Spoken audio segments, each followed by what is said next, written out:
কারো জীবনে থাকতে হলে মূল্যবান মানুষটি হয়েই থাকা উচিত। যদি কারো কাছে আপনার গুরুত্ব না থাকে, তাহলে সেখানে পড়ে থাকাটা অযৌক্তিক অসম্মানের। হতে পারে সেই মানুষটাকে আপনি ভীষণ ভালোবাসেন, অথবা আপনার ভীষণ প্রিয়, কিন্তু মনে রাখবেন, নিজের আত্মসম্মানের থেকে কোনো কিছুই দামি হতে পারে না।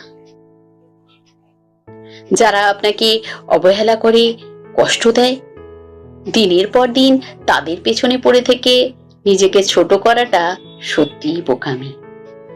আসলে কি জানেন, আমরা সব সময় ভুল মানুষগুলোর কাছেই ছোট হই, নত হই। যারা আমাদের গুরুত্ব দেয়, মূল্যায়ন করে, তারা কোনোভাবেই আমাদের কারো কাছে ছোট হতে দেয় না।